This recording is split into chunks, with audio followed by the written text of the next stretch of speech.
the more intentional you get with your money, the more intentionally you get with your time as well. And so all of our clients tend to benefit from more of a happier work-life balance, if you will, because they're able to implement things like time blocking on a more successful level and recognize that they need to put some boundaries in place, just like us bookkeepers need to do with some of our clients every once in a while too, right?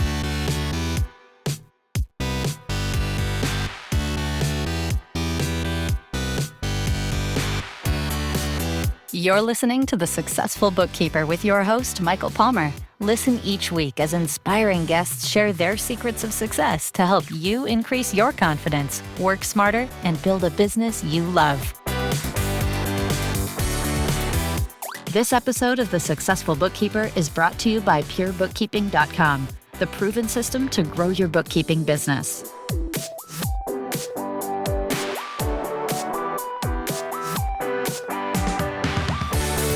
Welcome back to the Successful Bookkeeper Podcast. I am your host, Michael Palmer, and today's show is going to be a fantastic one. Our guest is the owner of CBTS Inc. and a Pure Bookkeeping licensee, Jennifer Hume. Welcome back to the show. Thank you for having me, Michael. It's such a pleasure to be on your show again today. Yeah, that's right. And you've been on a few. We were just talking before we started the conversation. So thank you again. I know these things take time, and time is money, and you're busy, and I'm so grateful to you and all of our guests for being on the show.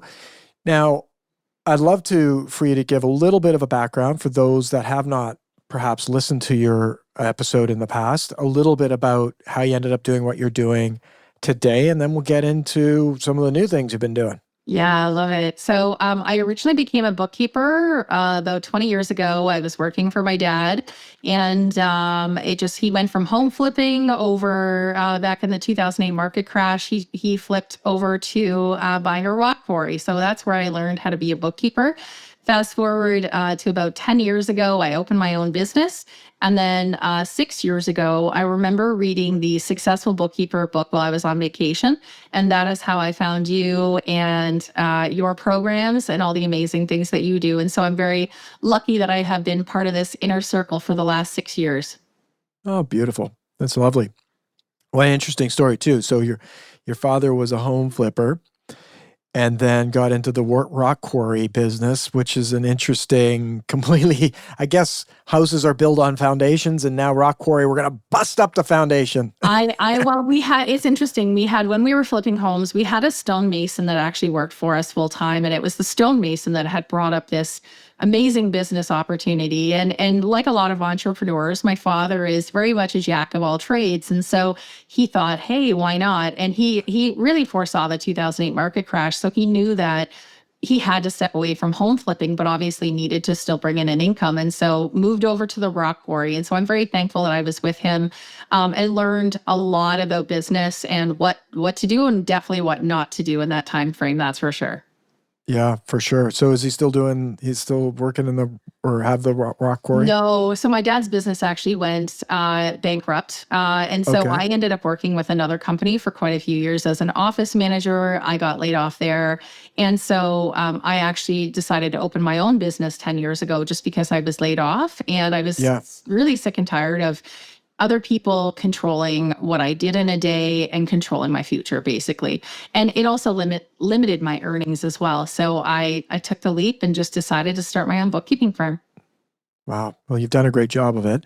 And I'm sure an amazing learning life lesson going and seeing your dad go through what he went through. Absolutely. I'm sure that was hard on him, but he's an entrepreneur and he finds a way, I'm sure, at any rate. But that's maybe another conversation for another episode. I have to control myself because I get curious, and then we go down all sorts of paths. Yeah. But I'm sure it helps you today with working with other entrepreneurs. And look, it doesn't all go. All businesses do not succeed. There's right.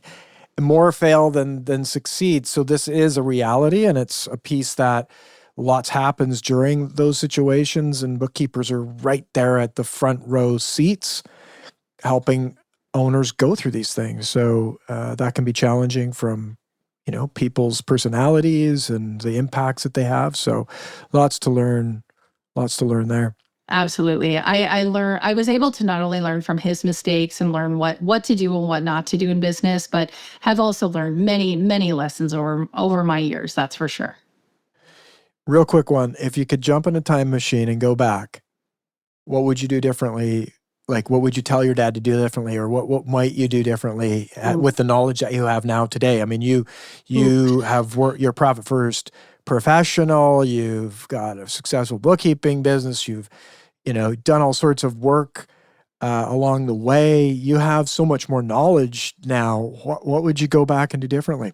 Honestly, the first and I think most important thing would definitely be to systematize the business. So like what you do with Pure Workflow and Pixie, and really just creating all those SOPs for every single little thing you do in a day, a week, a month, a year, so that those tasks can be replicated by other people is so important. And of course, profit first methodology would be a close second, because not keeping all your money in one bank account actually makes it go further. So I think those two foundational elements would definitely be where I start for sure.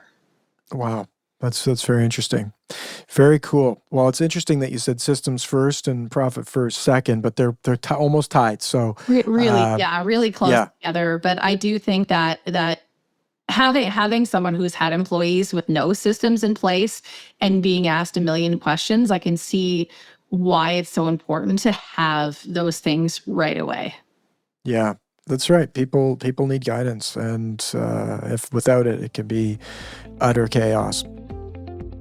We'll get back to the interview right after this word from our sponsor. Hey, bookkeepers, are you tired of juggling spreadsheets, chasing down receipts, and spending endless hours on client deliverables? It's time to simplify your workflow with Hub Analytics. Hub Analytics is the financial platform built just for you. We streamline bookkeeping operations so you can focus on what really matters, delivering high-quality results for your clients. With our easy-to-use tools, you'll save time, reduce errors, and gain deeper insights into your clients' financials.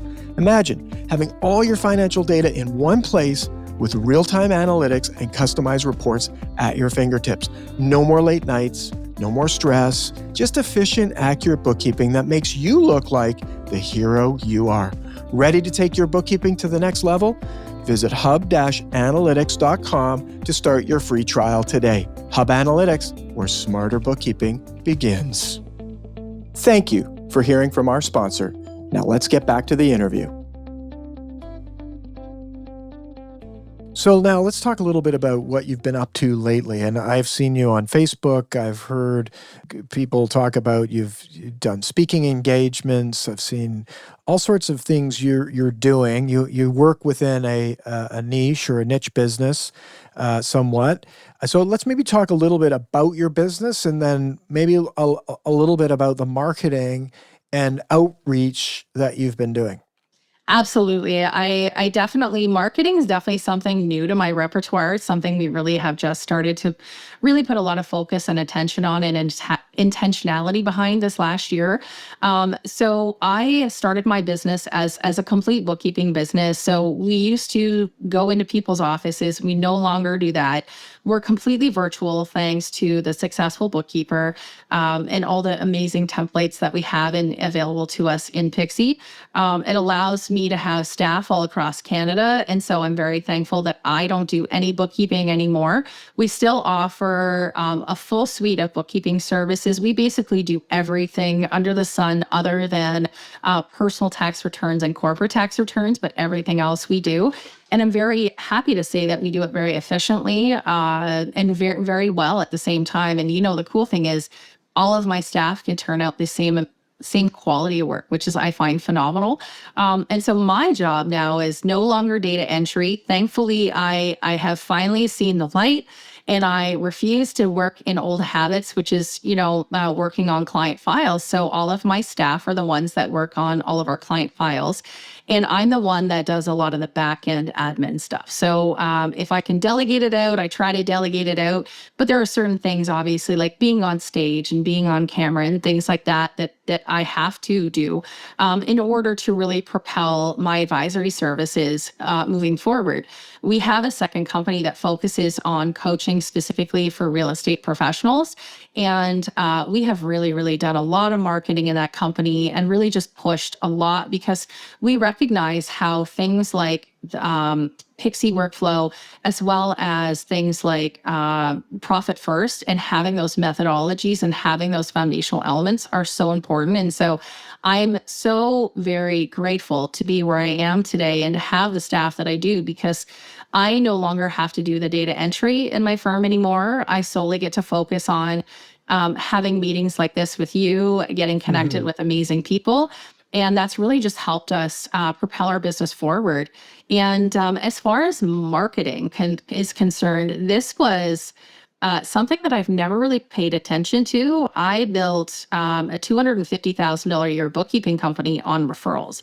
And so marketing was not in my wheelhouse. I was not used to having to pick up the phone and call people and, basically put the ask out there. And this is something I've really had to hone my skills on the last year, is just really getting out of my comfort zone and picking up the phone and having those intentional conversations and not looking at these conversations as sales, but looking at them as important stepping stones in building a really successful coaching practice.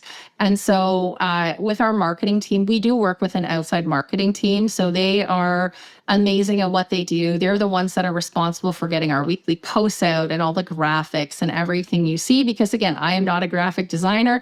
And so to spend hours on Canva or something like that is just not a good use of my time. And so I do believe that they've done an integral and amazing job in helping us build our audience and really just spread the word for what we do.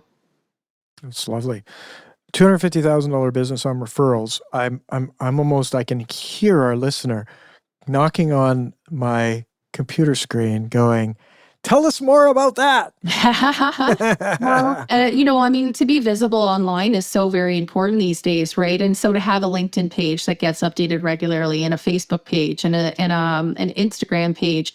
I even have a TikTok that I throw videos on once in a while. It's not very successful, but it's so important that the more that you can give back, the more resources you can share with people, the more it really resonates with them. Now, that's not to say I've had all A-list clients. I've had a lot of PITAs in there as well that I've thankfully gotten rid of over the years, but it just shows you with time and intention what you're really capable of, that's for sure.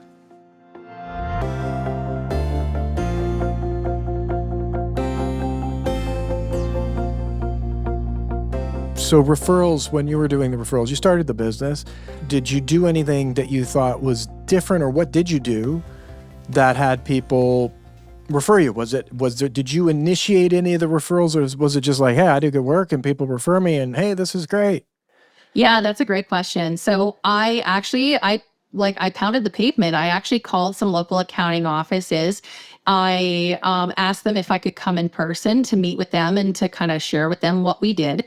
I don't look at other bookkeepers in my area as competition. I look at it as very complementary, because they're not going to do some of the things that I do, and I'm not going to do some of the things that they do. And we all are very different unicorns. We all work very differently. And so I very much looked at it as a community uplift, like a support. And so I reached out to local accountants. I even went to, again, I primarily work with real estate professionals. So I went to a lot of brokerages and asked to, have business cards in their lobbies. I offer free training for brokerages and workshops as well, just to help get my foot in the door there as well. And so for me, that was really huge for me when I started, was just letting accountants know who I loved working with, letting current clients, know who I wanted to work with. And thankfully, I had a few good clients in the beginning that referred us a lot. So I'm very grateful to them for really passing around our name. That really helped in the beginning, some of those connections for sure. Yeah, so it's a lot of, right now, get your coat on or your flip-flops. Let's go outside and we find business. Yeah. And anybody can do it. It's right there, and it's always available 24/7, 365 days of the year. Those people are out there waiting for you, but you just have to get out there. Now, you have to get into your, maybe an uncomfortable zone of asking. And was it easy for you? Were you like someone who's just like, hey, this is easy, I'll just call these people up? right? What did you have to do to get No, it not done? at all. Oh my gosh, like I said, even I always find the hardest thing is picking up the phone, dialing the number, and listening to that ringtone. It's like you're expecting the voicemail, but then you're worried that if you're going to leave Please don't pick up. but then what if they do pick up, right? Yeah. And so Oh, you answered. Oh, hey. Oh. so that's What the that's heck? the hardest part. And I think that the biggest thing being an entrepreneur is you have to get comfortable with being uncomfortable, because if you are comfortable, you're not pushing yourself and you're not growing. And I think for me, that's something I've learned in my career, is that the more that I achieve, the more I want. I want that next level, next level, next level. And so for me, no, it was not an easy task to go to other accountants' offices. So for those of you that know me, you know my weight loss journey. So I used to be 400 pounds. I've lost 153 pounds over the last, say, decade. And so for me, it was really daunting being that overweight person that was safe hiding behind a computer, and then having to flip my mindset and go, like, I have to go into these places and I have to convince these people that I have something worthwhile that they are interested in working with me on. That was a huge mindset shift for me right there, for sure. Wow, miraculous and amazing to hear. And I think it's such a great message for anyone that there's the businesses out there, and it's not going to be easy. And it's like I always think of, like, you jump in the water, the first couple of seconds it's cold, and what do we think about? We think, oh, it's going to be cold, but then once you're in there, it's so refreshing and all the benefits. So it's where you put your mind. I've kind of resolved down to I love the 3, 2, 1 liftoff. I think it's Mel Robbins talks about that in one of her books, where you just, if there's anything you're not going to do, just count 3, 2, 1, just go do it. Yeah. Without thinking about it, right? So making calls, doing those sorts of things, putting yourselves into uncomfortable positions, it might be just that easy as just count down 3, 2, 1, just go do it. Yes. So you're in a niche business, and I'll maybe just ask that question first, which is, did that find you, or did you were in that industry already? Your family was in that industry. Is that where that came from, or was it like, oh, wait a second, here I've got all this experience? Tell us that story. How did that come? I Yeah. can't remember. So my dad has flipped homes my whole life. I remember being a kid going to open houses when we were with him on the weekends. And my brother and I would run from room to room. Intercoms were a big thing in houses back in the day Had when one. I was growing Yeah. up. So we would run to the bedrooms and the kitchens and do the intercoms and all those fun things. And we would always go, oh, this is my room and that's my room. And so, yeah, for me, it's been a long time love of real estate. I've always wanted to be a real estate investor myself. So thankfully, a couple of years ago, my husband and I started down the journey. So we are real estate investors now and own a couple of properties. So we're excited about that. But to be honest, it's kind of like any industry, right? There's a lot of good, but there's a lot of bad. And so I have definitely refined who my ideal client is over the years.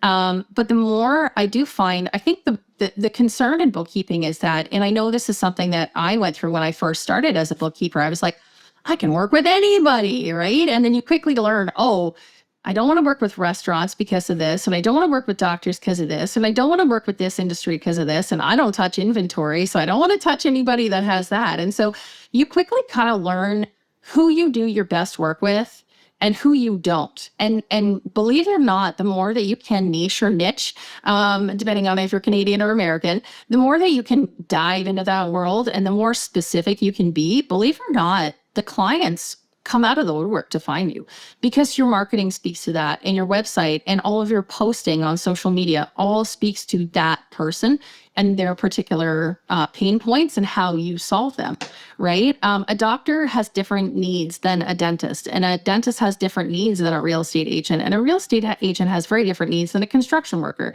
or a construction company. And so to understand the ins and the outs of those industries and how you can do your best work in there is super important. And I feel like that's what really sets us aside. So true. So true. So that's interesting how you got into that. Now, in terms of the conversations you have, you had relationship with an accountant. You went out, you met with that accountant, and you did good work. They sent you lots of business. You talked to other people in industry. So these are things, and I know we have on the Successful Bookkeeper community, there are I think it's the 7x5 marketing program, which talks about accounts. One of the best. There's definitely a sequence around how to do that well. And so that's an opportunity for our listener to get in there and review that learning and get out there today. We had a previous podcast episode with Lisa Campbell. We talked a lot about, and you and Lisa worked together a lot. And we talked a lot about the synergies that you get with partners, whether they're accountants or other clients or service professionals that are mutually working with the clients you have. There's so much that can be done just in that little area. And you're living proof of you built a whole business on it. Mm-hmm. Now that you've grown and you're doing a coaching business and you have you've hired a firm, what do you see? What are some of the things I'd like to know some of the things that you thought have been working, but also some of the things that didn't work. Not to say that they wouldn't work for other people, but are there things that, hey, we tried that, it's not really it's not really working for us, so we moved away from that. And then there's things maybe of like, hey, this is just, don't do this. Oh my goodness. Well, first off, I'm going to say, if you are someone who is interested in, Facebook ads and Instagram ads, things like that, make sure you're tracking your return on your investment. That is the number one key. While I pay a marketer, I don't pay for ads yet. Okay. This is something I have seen a lot of clients and a lot of other bookkeepers and accounting professionals really throw money at, and they can really waste their money if they're not really honing in on who their messaging is for. So that's definitely one thing I would say, just watch out for. As far as what has worked well for us is actually regular email marketing. Sorry. Oh my gosh. So like newsletters. And so I actually use like HubSpot. I use the free version. But the idea is, this is one thing that I've done the last couple of months, is as we are pushing more programs and trying to build our client repertoire in group coaching and one-to-one coaching, we are focusing really on not only the Instagram stuff and the Facebook stuff, but emailing out to our database on a regular basis to let them know of what's really happening in our world, sharing resources, and really important information, right? I don't think anybody's going to buy anything from us if they don't feel that they're valued and they're heard and that they understand that we provide value as well. And so to be able to do that through social media and through our email marketing and things like that are very important.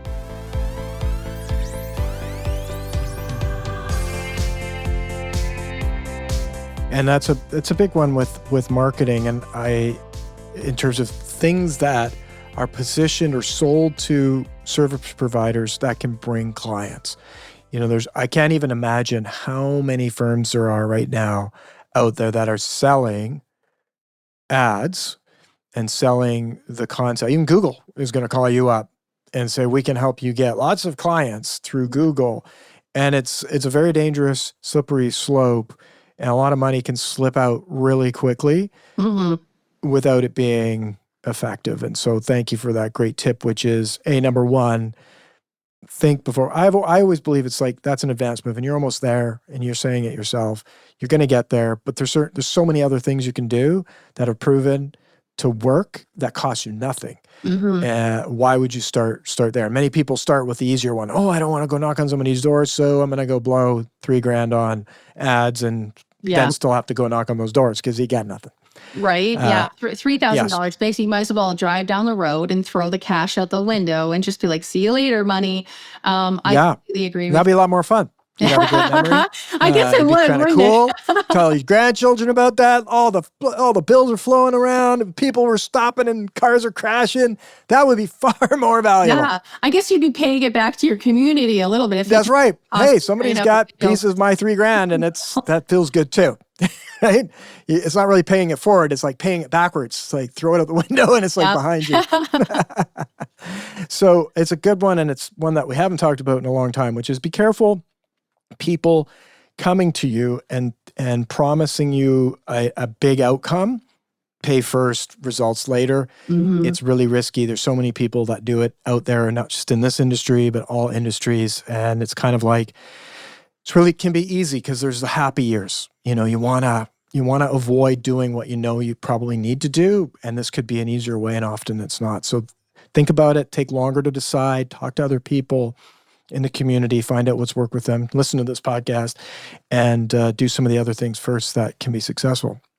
So what are some of the other things, like you've been paying this company to do some of the social posts, put your newsletter together, those sorts of things. What has been working for you? Yeah, that's a great question. So the thing that has really worked for us is actually, I've actually traveled to my social media marketers' place, like they have an actual studio. And the one thing that has really helped us in getting into brokerages and offer training and get more speaking engagements is actually creating like a speaker's reel. And so we actually will go in for half a day, record a ton of content. So we'll do video, we'll do photos, we'll do audio. And this is stuff that my marketing team then can repurpose and utilize for months to come. And so I really, really have loved that. And I do find that that really has set me aside from a lot of other coaches and a lot of bookkeepers, because it's not just me on, with an Instagram filter kind of thing. It's literally, a professionally done video and a professionally captioned titles and things like that. And so that has really helped set us aside and helped us just look that much more professional, especially when we're looking to, like we're looking at big real estate conferences and becoming main stage speakers. They need to know who you are. And if you don't have that kind of material ready, they're not going to want to hire you because they don't know how good you really are, right? And so to have something like a speaker's reel at the ready is so very important. So that's definitely something that we have loved creating this year. Beautiful. And on that speaking, tell us a little bit about the speaking, because that was another piece that I'd love to hear some of the stories. Like you've gotten up, you've gone and spoken at other brokerages, you've spoken at maybe other events. I'd love to hear some of the things that you've done and what that was like and what it did for you. Yeah, every time I have the opportunity to present at brokerages or on stage, I've only done 2 on stage speaking engagements so far, but my hope is for 2026 we get quite a few more. But in my experience, you get all the feels, you know what I mean? It's like walking into the accountant's office and trying to sell them on who you are and why they should have their clients come to you. You get nervous, you get butterflies, but I find that I know the content of what I'm talking about so well that it really resonates with the audience. I think the most important thing is sharing your story and helping the people understand who you are, and having that storytelling element on stage is so important. So, I love it when someone, for example, I had this happen a couple months ago at a brokerage, and someone was really just hammering me with questions about there's no way Profit First can help you, and there's no way. And so I actually, like, we had this half-hour back and forth of like, actually it can. And I was able to really help the agents to change their mindset on really what being intentional with their money could do. And I love that kind of thing. I love being challenged on what I know and really just rising to that occasion about being able to share. I think for me, it's, things like methodology, like Profit First methodology, and having the SOPs that we have with Pixie have been such a game changer for us that when I get the opportunity to go on stage, I absolutely love talking about these things because I am so passionate about it, because it's made a difference for me. And I am like someone who has come from a single mom family who honestly thought I was going to be a retail store manager for my whole life. I never thought I'd be in this position to like actually go and be a main stage speaker and that people would pay me for these opportunities. I never thought I would be there. So it can absolutely happen with intention. I love it. That is great. And this can be such a powerful way to get clients, and having it sort of all clicks together, right? You have the niche. Yeah. You know where to find them. You go and you tell a story, in front of them, right? That's a benefit of having a niche. Like if you deal with everyone, it's like, well, where are you going to go speak? You can't actually find you go to the beach, everyone's at the beach. Yeah. I mean, right? But you're very right. You can waste a lot of time and a lot of money and a lot of effort at whether it be speaking engagements or conferences or just trying to get in front of people you think are your ideal client. But if they're not, your words are going to fall on deaf ears, right? And so to be able to resonate with those people and get those reactions and those ahas, that just gives me chills. You know what I mean? Yeah, that's for sure. And I think people have, as you were speaking, telling personal stories and weaving them together can be challenging for people. I mean, it's not like that's challenging for anyone, let alone some, bookkeeping industry. What's your core competency? It's not writing stories, perhaps. Maybe it is, but it's unlikely. So we got this wonderful thing called AI that can help dramatically with it. And a good prompt idea for our listener would be, do a prompt, say, I'm going to go talk to these people. I need to do a talk. I need you to help me write that talk. Give me 10 questions that I can answer that will help you build my talk. Record those answers, get the transcription, drop it into ChatGPT. Here it is, write the speech, edit, job done. Yeah. Go I do the actually talk. did that on the fly at a real estate conference 3 months ago. I wanted to start asking people if they would just have a quick 30-second to 1 minute interview with me just on the floor while they were chatting about who they are and what they did. But I was so nervous about approaching these people because, again, I'm not a realtor and I'm at a real estate conference, and I don't want to come across as, salesy and trying to pull them away from what they do. But people genuinely love talking to themselves, and I actually had ChatGPT right on the showroom floor help me with a couple of video prompt ideas, and it really helped me, again, just change my mindset in the moment to be able to move forward and pivot in the moment and just allow myself to not have to try and come up with the ideas myself, but just ChatGPT, help me with this. This is the scenario. So I love that you brought that up, Michael. It is so very relevant in 2025 and into the future for sure.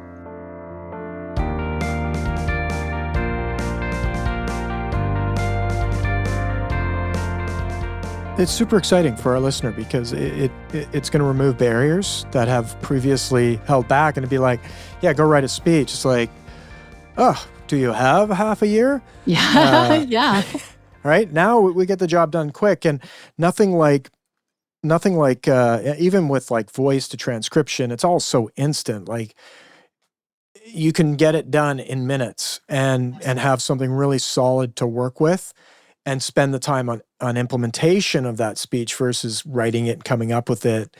And again, jumping from nothing to going and doing a speech, there's a whole bunch of baby steps in there that people can do that, like you said, it's like even just talking to a small group or a group of clients, or bring your clients together or find some people that you can help and maybe do a little session or an education thing on something at an area where other clients might be there. These are great ways to just get started and can lead to a lot of great things. Whether you get any business from it or not, it can build confidence. It can have you own yourself and what you're doing more around your business. So there's a lot of great benefits to it, and the barriers have dropped because of things like ChatGPT. I completely agree. Which is pretty cool. So I'd love to know what's next. You've got some things going on with the coaching business. You're working with this marketing firm helping you with the marketing. What do you see as being the next thing you'll try in 2025 and leading into 26? Yeah, we definitely have a strong focus right now on building our coaching practice. I ideally want to build the coaching practice to be as large as our bookkeeping practice, if not even bigger. And so that is my challenge right now, is just really focusing in on all of my efforts on making sure that my messaging is really strong, my story is really strong. And into 2026, you're definitely going to see us on some main stage events at some real estate conferences, as well as some virtual conferences. And so, look for us at a brokerage or a conference near you. That's for sure. Beautiful. Well, I'm sure many of our listeners know other real estate agents that they don't work with. What's the coaching? Tell us a little bit about that. How does it help realtors, and what's it all about? Yeah. So it's kind of crazy to think about this, but most realtors exit real estate within 5 years. The dropout rate is actually 90% in the first 5 years. Before you even become a realtor, you have to pay for your schooling. So, I mean, the talk about the time and money that you're putting out, oftentimes realtors kind of get in their own way when it comes to leads. They'll get a good couple of commission checks come in, but the money tends to go out a little bit faster than it comes in. And so after 4 or 5 years, they get frustrated because they're just not making the kind of money they thought they would, or maybe they're just not keeping the amount of money that they thought they would, and they're working sporadic hours. And so our job in our coaching is really just to enforce those financial habits as well as time habits as well. And so, what's interesting is we find there's a lot of correlation around the mindset, actually, of the more intentional you get with your money, the more intentional you get with your time as well. And so all of our clients tend to benefit from more of a happier work-life balance, if you will, because they're able to implement things like time blocking on a more successful level and recognize that they need to put some boundaries in place, just like us bookkeepers need to do with some of our clients every once in a while too, right? We need to stop giving our cell phone numbers out and all those other things. But that really is where our clients really see and get a lot of the ahas, especially on the coaching and advisory side, is just being very intentional with where things are going, getting their taxes filed. That's so big. There are so many amazing people I've met over my career that kind of bury their head in the sand and they ignore the taxes and they ignore the credit cards and they'll just pay the minimums. And so our job is to really reinforce those good habits and just really be their cheerleader in them making better decisions and smarter habits. Beautiful. Financial coaching for realtors. I love it. And listener, if you know of a realtor, you know where you can get them help. It's likely they need it. Look out your window and find a sign, and there you go. There's someone who needs to work with Jennifer, and even better, a brand new realtor. Imagine that. Getting all of these habits and foundational things started off really solid at the beginning. That's what's going to lead to a really fulfilling and long, successful and fruitful career for anyone, really. But in your industry, even more so, because it's one of those businesses where a lot of cash and big lumps, and without the proper management of that can be really detrimental. Mm-hmm. Yeah, it absolutely is. It's a roller coaster in real estate, right? Some months you are eating lobster and steak and you're at the fanciest restaurants. And then the following month, you're kind of eating ramen noodles and craft dinner because, you've spent all the money you did from the month prior. And so just to instill some good money habits so that you stop that feast and famine cycle are really important for all of our clients. That's for sure. Lovely. Well, this has been great. Jennifer, if there's a way that people would want to get to learn more about you or refer other realtors perhaps to you, what's the best way for them to get that information? Where should they go? Yeah, great question. So you can absolutely reach us at info@theprofitableagent.ca, which is our email, or you can find us on Facebook at The Profitable Agent or Instagram Profitable Agents. We are all over online, so you can find us on many different platforms. And again, our website is theprofitableagent.ca. So multiple ways of getting a hold of us, that's for sure. Fantastic. Lovely. Well, I want to thank you for your generosity and being on the show. Thank you so much for having me today, Michael. As always, it's a pleasure. The pleasure is all ours. And with that, we wrap another episode of the Successful Bookkeeper podcast. To learn more about today's wonderful guest and to get access to all sorts of valuable free business building resources, you can go to thesuccessfulbookkeeper.com. Until next time, goodbye.